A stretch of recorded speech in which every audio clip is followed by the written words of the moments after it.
When starting this creative process, I was inspired by a past resident at my internship who was struggling with mindfulness, and we assigned her a tabletop loom. Since I didn't have a loom to make a weaving, I decided to make one out of found objects. And I intended to use this as a form of continuing my self-care and my own personal art making. I wanted to incorporate nature elements since I enjoy connecting my art with nature. And I had originally wanted to use found objects or recycled materials to weave into the piece as well. I started to gather materials by taking my 2 dogs for a walk through the trails in my backyard. I found some dead trees and found some dried out limbs and decided to make a square base.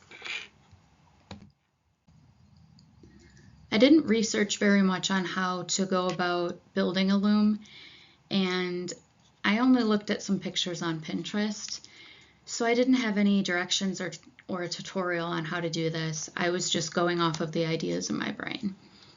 It took a lot of problem solving, especially when this stick that I really liked the pattern of ended up breaking a little bit, and I had to use a lot of wood glue for that and the corners where they joined.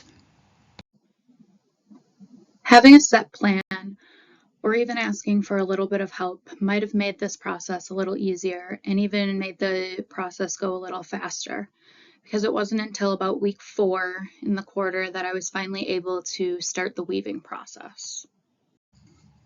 It was really hard to keep all the warp string tight, and then when I finally started the weaving process, I decided to just take odds and ends of yarn scraps from the bucket that was in my basement.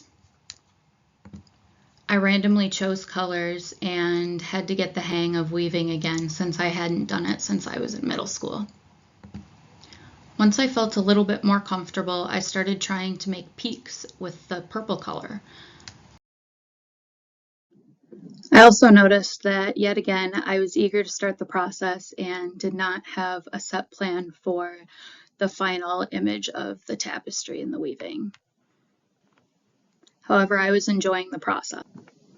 Then somewhere between week 5 and week 6, I was hit with some grief of losing a friend to suicide.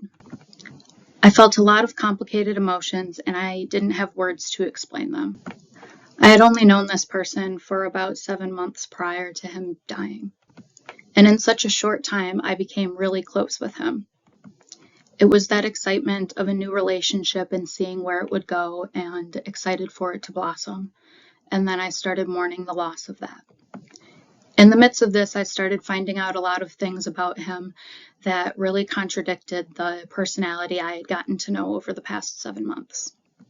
I was really conflicted with this too, and then I became a little bit more angry than sad, and then guilty for feeling angry and guilty for not being there for him and wanting to do more.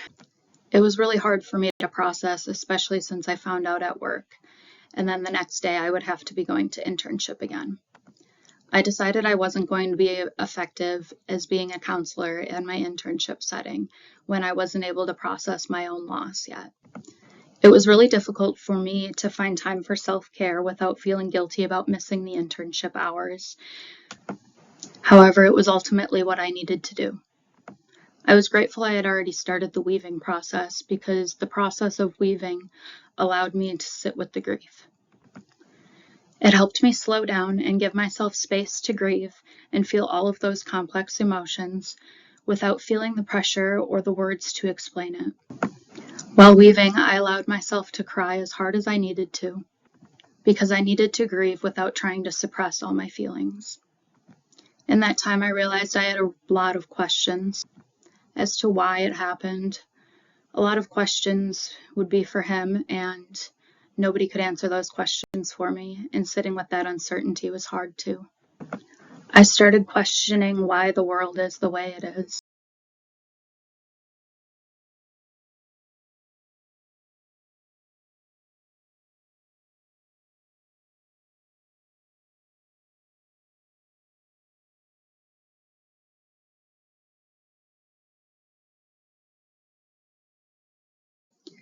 I struggled the most to sit with all the uncertain questions I had that wouldn't have answers. However, as I sat with those questions and validated myself for having them, the grief became a little bit easier to carry. And I realized that the only way through grief is to feel it all, to let go of the pressure to have words to explain the grief, and just feel it, and feel it at whatever rate you need to. Ultimately, it was this art process that kept me grounded and allowed me to give myself the space to validate my sadness and the grief.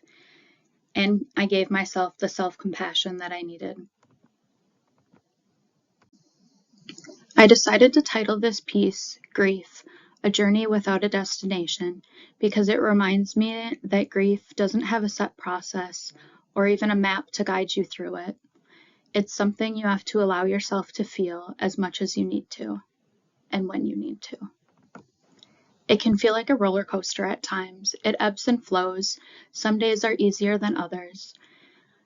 But this process allowed me to see that feeling the emotions and allowing yourself to feel them at whatever rate you need to is what seems to make the feelings a little bit easier to hold.